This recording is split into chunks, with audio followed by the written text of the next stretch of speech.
امام بخاری نے فیصلہ کیا کہ نیشا پور میں جا کے مدرسہ بناتا ہوں۔ امام مسلم آپ کے شاگرد ہیں جنہوں نے مسلم شریف لکھی ہے، فرماتے ہیں جب نیشا پور امام بخاری آئے تو اتنا بڑا استقبال ہوا کہ میں نے اتنا بڑا استقبال دیکھا نہیں کبھی۔ امام بخاری نے وہاں مدرسہ بنایا، ہزاروں طالب علم آنے لگے، لیکن ایک منہ دیکھ دیکھ کے بندہ تھک بھی تو جاتا ہے نا۔ شروع میں بڑے ذوق سے لوگ آتے ہیں، پھر انہیں کمزوریاں نظر آنی شروع ہو جاتی ہیں۔ بچے سالن نہیں کھاتے، 4 دن ایک ہی روز کھانا پڑے تھے، پھر آہستہ آہستہ فرینڈ پہ بیٹھنے والے اینڈ پہ بیٹھنے لگ جاتے ہیں، ماحول بدل جاتا ہے۔ امام بخاری کے خلاف سازشیں ہونے لگیں۔ میں کسی عام آدمی کی بات نہیں کر رہا، پھر کہتا ہوں اس بندے کی بات کر رہا ہوں جنہوں نے قرآن پاک کے بعد وہ کتاب لکھی جسے امت نے سب سے صحیح کتاب بیان کیا۔ امام بخاری کے خلاف لوگ اتنے ہوئے، بادشاہ کو جا کے شکایتیں لگائیں، اور بادشاہ نے کہا آج کے بعد کوئی بخاری کے مدرسے میں درس میں حدیث پڑھنے نہ جائے۔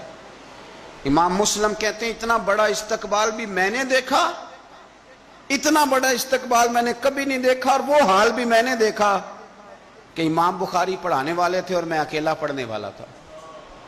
ساری عمر ہی آٹا گد ہے، لکھاں کیتے نہیں پیڑے، اب وقت آیا ہی تے محمد بخشا کوئی نہیں ہو بیٹھا نیڑے۔ کدھر گئے عشق کے دعوے، کدھر گئے وفا کے جذبے، کدھر گئے وہ غلامی کی باتیں، کہاں گئے وہ لوگ جنہوں نے کہا تھا کہ ساتھ جئیں گے ساتھ مریں گے، تا دم آخری وفا کریں گے۔ چلے جاتے ہیں لوگ، معیار بدل جاتا ہے، سوچ بدل جاتی ہے، کہانیاں بنا لیتے ہیں، ذہن بنا لیتے ہیں۔ امام بخاری نے نیشا پور چھوڑ کر ارادہ کیا کہ میں بخارا چلا جاؤں، اپنے شہر۔ سنو یہ درد کی داستان ہے لوگوں، سنو، اس بندے کی بات کر رہا ہوں جس کا نام جپتی ہے دنیا۔ امام بخاری بخارا آئے، پھر بڑا استقبال ہوا، پھر بہت بڑا مدرسہ بن گیا۔ یہ وہ بندہ ہے جن کے بارے میں نبی پاک علیہ السلام فرماتے ہیں اسے میرا سلام کہنا۔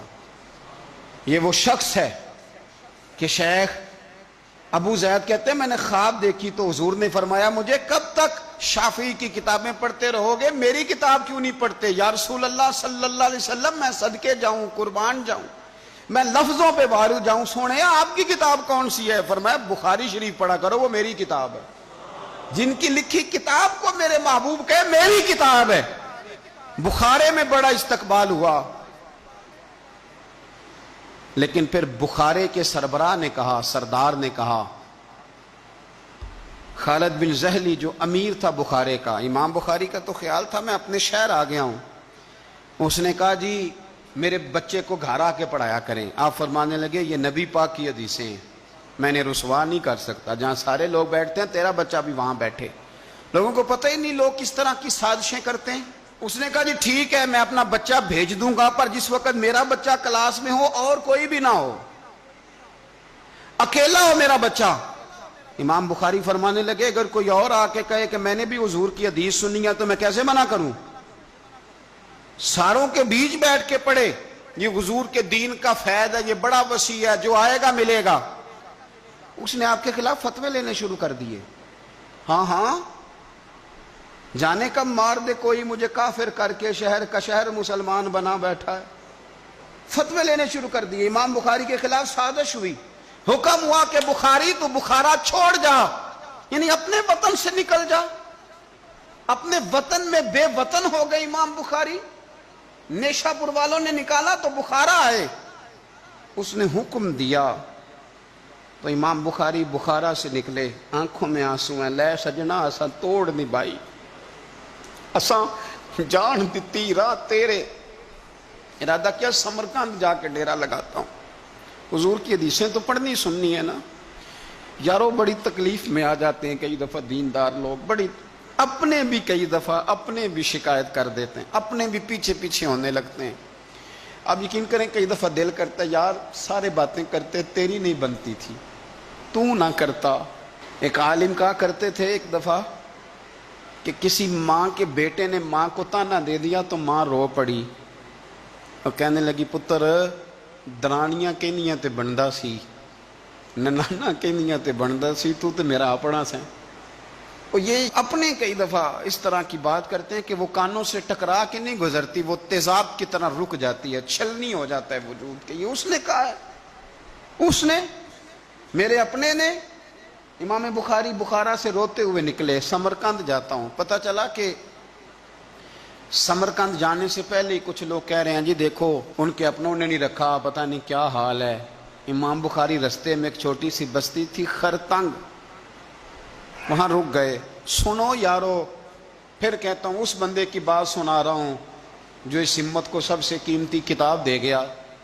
امام بخاری خرتنگ میں تھے، 62 سال عمر، سفید داڑھی، رو پڑے، اللہ میں نے ساری زندگی تیرے نبی کی حدیثیں جمع کی ہیں، اے میرے مالک تیری زمین بڑی وسیع ہے پر بخاری پر تنگ ہو گئی ہے، میرے اوپر رحم کر دے۔ امام بخاری نے وہاں دعا فرمائی، دوپہر کو دعا فرمائی، شام کو بیمار ہوئے، رات کو وصال ہو گیا۔ لے او سجنا اساں توڑ نہیں پائی تے جان دتی رات تیرے، مجھے کہہ لینے دیں بے قدراں کچھ قدر نہ جاتی، او کیتی خوب تسلی ہو، دنیا دار پجاری زرد کتے آندے گل ٹلی ہو، او بک بک روسن اکھیاں تکیو ویکھ حویلی کلی ہو، تے کوچ نصیر اساں جدوں کیتی پھر پہ جانی تھرتھلی ہو، اور میرے مرنے پہ ہر سو شور مچ جائے گا، دیکھو گے کہنے الوداع سرکار خود تشریف لائیں گے۔ ایک بندہ کہتا میں نے رات کو خواب دیکھا کہ نبی پاک صحابہ سمیت کھڑے ہیں، کسی کا انتظار ہو رہا ہے۔ میں نے عرض کی سونیا میں قربان جاؤں، یہاں کیوں کھڑے ہیں؟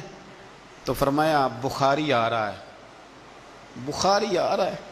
دنیا والے بھول جائیں پر جن کی بندہ نوکری کرے وہ کیسے بھول جائیں؟ اور ویسے بھی اگر مالک کو پتہ ہو نا میرا خادم ٹھیک ہے، مالک اور غلام کا تعلق مضبوط ہو تو دنیا جو مرضی کہتی پھرے۔ میرا آپ سے مشورہ ہے کبھی بھی دین کے لیے کچھ کرو تو بندوں سے نام نیکی کی امید نہ رکھنا، اگر آپ کو اجر لینا ہے تو رب رسول اجر عطا کریں گے۔ وہ شخص کہتا ہے میں نے اٹھ کے دیکھا، میں نے اٹھ کے صبح پتہ کیا تو وہ وہی وقت تھا جب مجھے حضور کی زیارت ہوئی جس وقت امام بخاری کا انتقال ہو گیا۔ لوگوں نے آپ کو دفن کیا تو قبر کی مٹی سے خوشبو آنے لگی، لوگ تبرکن مٹی لے جانے لگے۔ سمرقند کے لوگ بارش نہیں ہوتی تھی، قحط پڑ گیا، سارے کٹھے ہو کے امام بخاری کی قبر پہ گئے تو اللہ نے بارش عطا فرما دی۔ اتنا بڑا آدمی لیکن بے قدراں کچھ قدر نہ جاتی۔ دو باتیں آپ نے اس گفتگو سے یاد رکھنی ہے، ایک تو بندوں سے اجر کی امید نہ رکھیں، یہ چھوڑ دیں کہ بندے واہ واہ کریں گے تو میں نے کام کرنا ہے۔ آپ غریب کی مدد بھی کریں، آپ نیکی بھی کریں، آپ خیر بھی کریں، اداروں سے، مسجدوں سے، مدارس سے بھی پیار کریں، لیکن واہ واہ کی توقع بندوں سے، اور اگر رب و رسول نے ایک دفعہ بھی واہ واہ کر دی نا